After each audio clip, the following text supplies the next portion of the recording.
மகாராஜா கிருஷ்ணதேவராயர் வாழ்க! மகாராஜா கிருஷ்ணதேவராயர் வாழ்க! மகாராஜா கிருஷ்ணதேவராயர் வாழ்க! சரி சொல்லுங்க மந்திரியாரே, மகாராஜா, இன்னைக்கு எந்த விஷயத்தை பத்தி பேச போறோம்? 3 சகோதரர்கள், பிரம்மா, விஷ்ணு, மகேசன். அவங்களுக்கு இருக்கிற பிரச்சனைய அரசவையில சொல்றதுக்காக அவங்க இங்க வந்திருக்காங்க. பிரம்மா, விஷ்ணு, மகேஸ்வரன் திருமூர்த்திகளே நேரடியா வந்திருக்காங்களா? அதுவும் நம்ம விஜயநகர அரசவைக்கு அவங்க பிரச்சனைகளை சொல்றதுக்காக வந்திருக்காங்களா? ஆஹா, அற்புதம்! அற்புதமா? ஆ?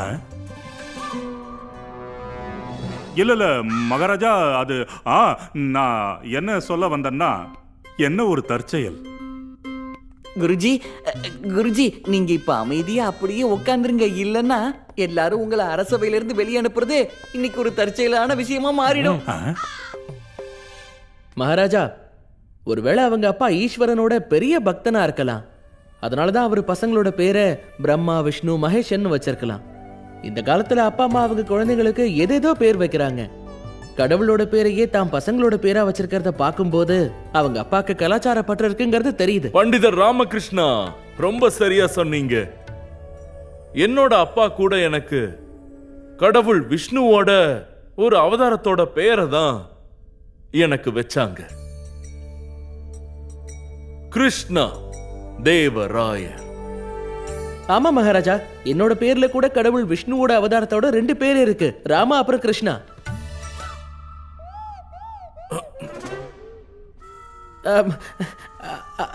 ஆனா இதெல்லாம் முக்கியம் இல்ல மகாராஜா, கடவுளோட பேரை எத்தனை பேர் வச்சுக்கிறாங்கன்னு தான். உண்மையிலேயே என்ன முக்கியம்னா அந்த பேரை வச்சிருக்கிற மனுஷனோட குணம் அப்புறம் சுபாவம் எப்படி இருக்குங்கிறது மட்டும்தான்.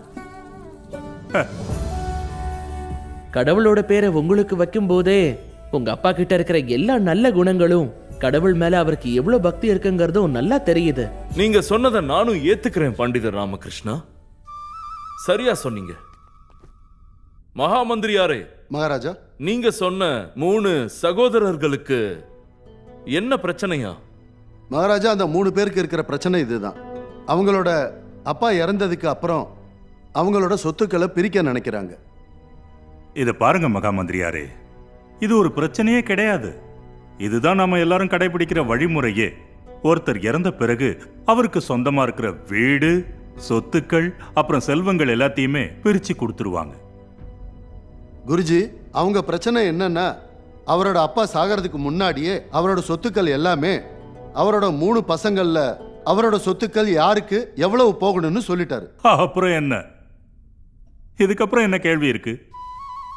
யாருக்கு எவ்வளவு கொடுக்கணும்னு அவங்க அப்பா சொல்லிருக்காரோ கொடுத்துட வேண்டியதுதான். இதுல என்ன பிரச்சனை இருக்கு? ராஜகுரு, தயவு செஞ்சு அவர் சொல்றத முழுசா கேளுங்க. சரி மகாராஜா. மகாராஜா, அவரோட அப்பா சொத்துக்கள் பிரிச்ச விதம் மாதிரி இது நாள் வரைக்கும் நம்ம யாருமே பார்த்ததில்ல, கேட்டதும் இல்லை. அந்த 3 பேரும் ஒரு தனித்துவமான பொருளோட உங்க முன்னாடி வந்து நிக்கிறதுக்கு அனுமதி தரணும். சொத்து பிரிச்ச விதம், தனித்துவமான பொருட்கள், நல்லா இருக்கு, அற்புதம். வர சொல்லுங்க மந்திரியாரே, அவங்க கொண்டு வரத பார்க்க நான் ஆர்வமா இருக்கேன். வர சொல்லுங்க. கண்டிப்பா மகாராஜா. தனித்துவமான பொருட்கள் என்னவா இருக்கும்?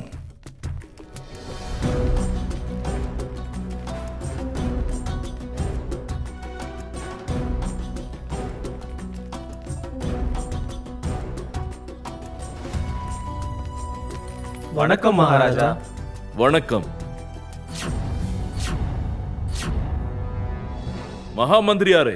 மகாராஜா, நீங்க சொன்னீங்க இவங்க ஏதோ தனித்துவமான பொருட்கள் வச்சிருக்காங்கன்னு. ஆனா உங்க கையில இந்த சின்ன பானை மட்டும்தான் இருக்கு. ஆமா மகாராஜா, உங்ககிட்ட ஏற்கனவே சொன்ன மாதிரி இவங்களோட அப்பா சொத்துக்களை பிரிச்சாரு, அவரோட எந்த பையனுக்கு எவ்வளவு போகணும்னு. ஆனா இந்த விஷயத்தை அவர் யார்கிட்டயுமே இதுக்கு முன்னாடி விளக்கமா சொன்னதே இல்லை. அவர் சாகிற நேரத்துல அவரோட மகன்களை கூப்பிட்டு சொல்லியிருக்காரு, அவர் படுத்திருக்கிற படுக்கைக்கு அடியில சின்னதா 3 பானைகளை புதைச்சு வச்சிருக்கேன்னு. அவர் இறந்த பிறகு அந்த பானையில என்ன இருக்குதோ அவங்களே அந்த சொத்துக்களை எடுத்துக்கங்கன்னு சொல்லிட்டாரு. அப்படின்னா அந்த பானைக்குள்ள என்ன இருந்தது?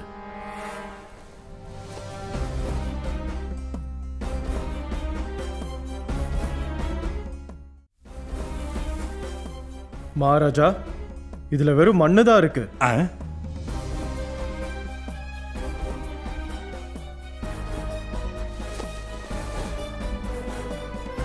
மகாராஜா இது வெறும் வைக்கோல். ஏய், சீ சீ சீ சீ சீ சீ.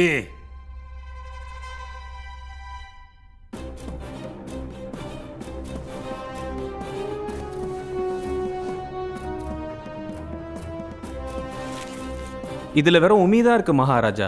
உஃப்.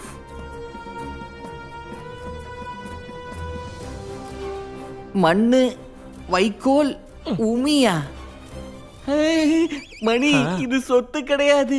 இது நம்ம மகான் குருஜியோட மண்டையில இருக்கிற 3 பொருட்கள் தான் இது.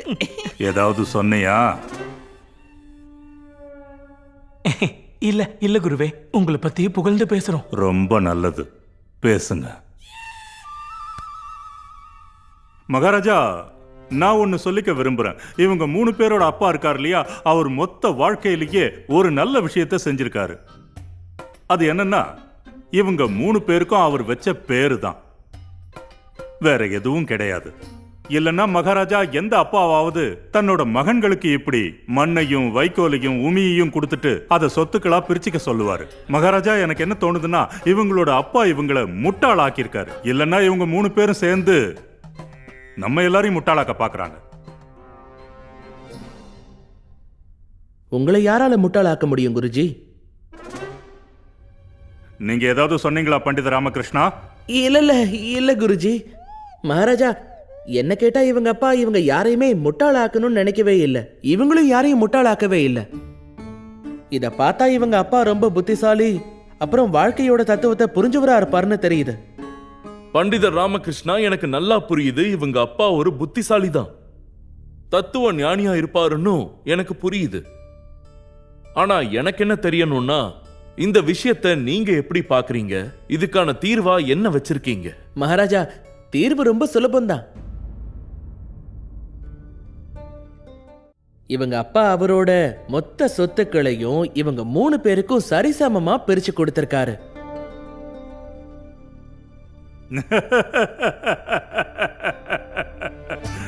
மகாராஜா, இவங்களோட அப்பா கிட்ட என்ன சொத்து இருக்குன்னு எனக்கு தெரியாது. ஆனா ஒரு விஷயத்தை என்னால உறுதியா சொல்ல முடியும்.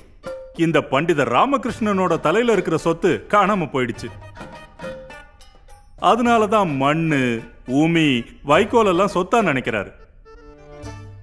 அதாவது மகாராஜா, நாம எல்லாருமே வழக்கமா சொத்துக்கள்னு எதையெல்லாம் சொல்லுவோம்னா, தங்கம், வெள்ளி, வைரம், மாணிக்கம், பணம், வீடு, சொத்து, அப்புறம் தோட்டம், பண்ணை, இந்த மாதிரி எவ்வளவோ இன்னமும் இருக்கு.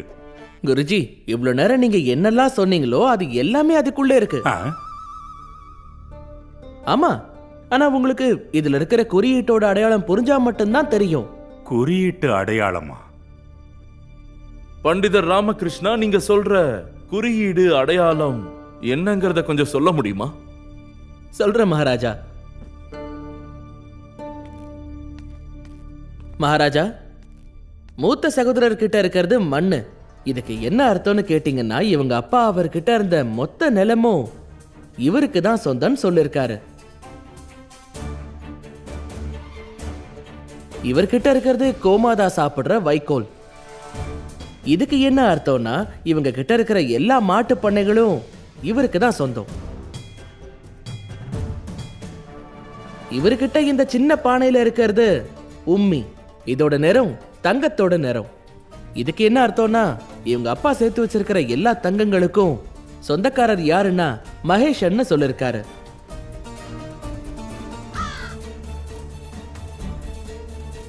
குருஜி, இத வச்சு பார்க்கும்போது இவரோட அப்பா அவங்க மாட்டு பண்ணை, நிலம், அப்புறம் தங்க நகைகள், இது எல்லாத்தையும் அவர் மகன்களுக்கு சமமா கொடுத்திருக்காரு.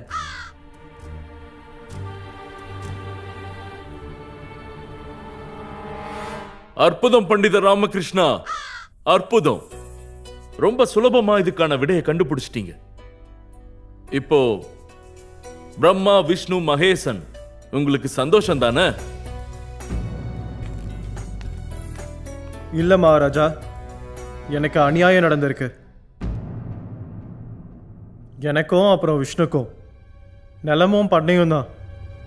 அப்புறம் எல்லா சொத்துமே மகேஷ்க்கு போயிருக்கு. ஆ, சரியா சொல்றாரு. அப்பா உயிரோடு இருக்கும்போது அதிக பாசம் வச்சது மகேசன் மேலே தான். அதனால தான் அவர் இறந்த பிறகு சொத்துக்கள் எல்லாம் அவருக்கே கொடுத்துட்டார் மகாராஜா. உங்ககிட்ட நான் ரொம்ப கெஞ்சி கேட்டுக்கிறேன், நியாயம் கொடுங்க.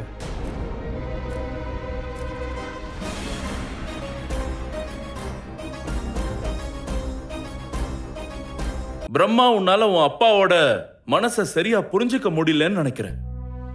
உங்க 2 பேருக்கும், உனக்கும் விஷ்ணுக்கும் மகேசனை விட அதிக செல்வம் கிடைச்சிருக்கு. என்ன? உனக்கு கிடைக்கப்பட்டிருக்கிற மணல்ல தங்கம் விளையும். விளை நிலம் கிடைச்சிருக்கு, தங்கத்துக்கும் மேல. அது இப்ப மட்டும் இல்லாம எதிர்காலத்துக்கும் உதவும்.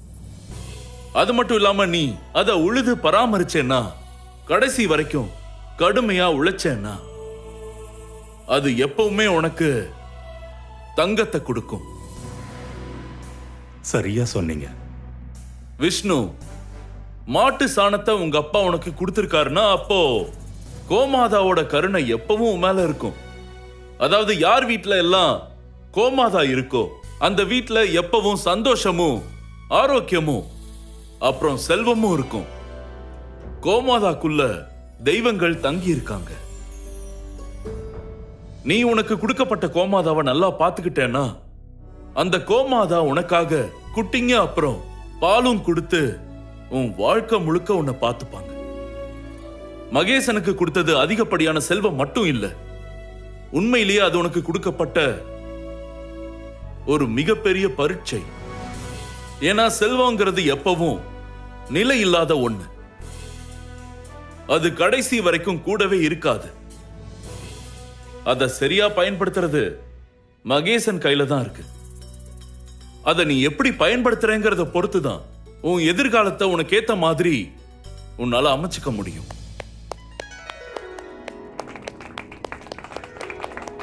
சொல்ல வார்த்தைகளே இல்ல மகாராஜா. அற்புதம் மகாராஜா. சரியா சொன்னீங்க மகாராஜா. அருமையா சொன்னீங்க மகாராஜா. வாழ்க்கையில நாம எல்லாருமே நம்மளால முடிஞ்ச அளவுக்கு வேலை செஞ்சு செல்வங்களை தான் குவிக்க நினைக்கிறோம். அந்த செல்வங்களுக்கான உண்மையான அர்த்தத்தை நீங்க இந்த 3 பேருக்குமே சொல்லி கொடுக்கிற வகையில இங்க இருக்கிற எல்லாருக்குமே எளிமையா புரியுற மாதிரி சொல்லி கொடுத்துட்டீங்க. ரொம்ப நன்றி. உங்க வார்த்தைகளை கேட்ட பிறகு நானும் மகேஷனுக்கு ஒன்னு சொல்ல விரும்புறேன். நீயும் உங்ககிட்ட இருக்கிற செல்வங்களை வச்சு மாடு இல்லைன்னா நிலங்களை வாங்கிக்கோ. இன்னொரு விஷயம், உங்களோட சொத்துக்கள் மட்டும்தான் உங்க 3 பேருக்கும் பிரிக்கப்பட்டிருக்கு. உங்களோட ஒற்றுமையே இல்லை. நீங்க 3 பேரும் ஒன்னா இருந்தீங்கன்னா வாழ்க்கையில இன்னும் நீங்க நிறைய சாதிப்பீங்க.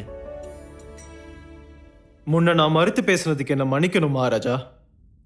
நான் இப்போ என் அப்பாவோட எண்ணங்களை ரொம்ப நல்லாவே புரிஞ்சுக்கிட்டேன் மகாராஜா. அப்புறம் நீங்க எங்களுக்கு சொன்ன வழிகாட்டுதல் படி நாங்க எங்க வாழ்க்கையில இனி சரியா நடந்துப்போம். அப்புறம் பண்டிதர் ராமகிருஷ்ணா, எங்களுக்குள்ள இருக்க ஒற்றுமை எங்களோட வாழ்க்கையை சந்தோஷமாக்கும். அதனால நாங்க பண்டிதர் ராமாக்கும் மகாராஜாக்கும் நன்றிகளை சொல்லிக்கிறோம். நன்றி மகாராஜா. அற்புதம் பண்டிதர் ராமகிருஷ்ணா. மகாராஜா, உங்களோட புத்திசாலித்தனம் இணையற்றது. அற்புதம் மகாராஜா. அம்மாவோட கிருபை தான் இதுக்கு காரணம். அவங்களோட ஆசிர்வாதம் எப்பயும் என் கூட இருக்கு. உங்க அம்மா மேல நீங்க வச்சிருக்கிற பக்தி அற்புதமானது.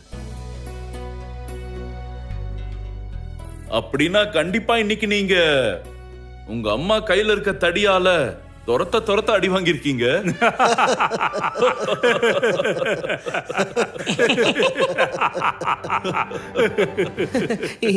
என்ன சொல்றது மகாராஜா, அம்மாவோட தடி விஜயநகர் முழுக்க பிரபலமாயிடுச்சு. என்ன குருஜி?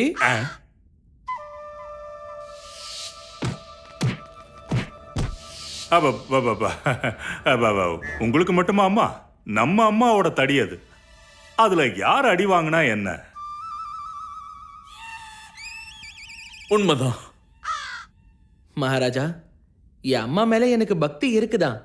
ஆனா நான் சொன்னது காளி அம்மனை பத்தி. என் அம்மாவை விடவும் என் மேல அதிக அன்பு வச்சிருக்காங்க. நான் என்ன பேசினாலும் அது காளி அம்மனோட வார்த்தைகள் தான். ஏன்னா எல்லா நேரத்திலையும் எல்லாத்தையும் பேச வைக்கிறது அவங்க தான். அவங்க இல்லைன்னா எனக்கு பேசுறதுக்கு அவ்வளவு சாமர்த்தியம் இருக்காது. பண்டிதர் ராமகிருஷ்ணா, மொத்த விஜயநகர ராஜ்யத்திலேயே நீங்க மட்டும்தான் பாக்கியசாலியா இருக்கீங்க. ஏன்னா எங்க எல்லாருக்குமே ஒரே ஒரு அம்மா தான். ஆனா உங்களுக்கு மட்டும் 2 அம்மா. உங்களுக்கு 2 அம்மாக்களோட பாசம், அப்புறம் அவங்களோட ஆசீர்வாதம், 2 அம்மாக்களோட அக்கறை. பாக்கியசாலி தான் நீங்க. 2 அம்மாக்கள். 2 அம்மாவா? ரெண்டம்மா ரெண்டம்மா. ரெண்டம்மா ரெண்டம்மாங்க. ரெண்டம்மாவா? ரெண்டம்மா எப்படி? ரெண்டம்மா. ரெண்டம்மா? குருஜி, நம்ம கேள்விக்கான விட கிடைச்சிருச்சு. 2 அம்மா. குருஜி, 2 அம்மா இருக்கிற ஆள் நான் தான். பாத்தீங்களா, எனக்கு 2 அம்மா இருக்காங்க. நான் இத பத்தி யோசிச்சதே இல்ல. அமைதி, அமைதி. இங்க யாராவது என்ன நடக்குதுன்னு சொல்ல முடியுமா? மகாராஜா, நானே சொல்றேன். அரசவைக்கு வர்றதுக்கு முன்னாடி குருஜி என்கிட்ட வந்து ஒரு கேள்வி கேட்டாரு. யாருக்கு இந்த விஜயநகர்ல 2 அம்மா இருக்காங்கன்னு. ஆனா குருஜி, அந்த கேள்வியை நீங்க ஏன் கேட்டீங்க? அ- அவ- அவ- அவ- அவ- அவ- அது வந்து பாத்தீங்கன்னா மகாராஜா, இதுல ஒண்ணும் இல்ல மகாராஜா. நான் பண்டிதர் ராமகிருஷ்ணனை பரீட்சை பண்ணி பார்த்தேன் மகாராஜா. அதுவும் இல்லாம எனக்கு ஏற்கனவே தெரியும் பண்டிதர் ராமகிருஷ்ணனுக்கு 2 அம்மா இருக்காங்கன்னு. மணி, ஆ, மாத்தி பேசுறதுல இந்த கிழவனை மிஞ்ச ஆளே கிடையாது. எனக்கு புரியவே இல்லையே. வேணும்னே எதையாவது பேசிட்டு நான் அதை பண்ணவே இல்லைன்னு மாத்தி பேசிடுவான். சரியா சொன்ன, அவனை அடிச்சுக்க ஆளே இல்ல. அப்படின்னா ஆக்ரா முகலாய பேரரசுல இருந்து ஒருத்தன், அதுவும் பாபரோட அரண்மனையில இருந்து பண்டிதர் ராமகிருஷ்ணனை தேடி விஜயநகரத்துக்கு வந்திருக்கான். இதுல ஏதோ ஒரு மர்மம் மறைஞ்சிருக்கு.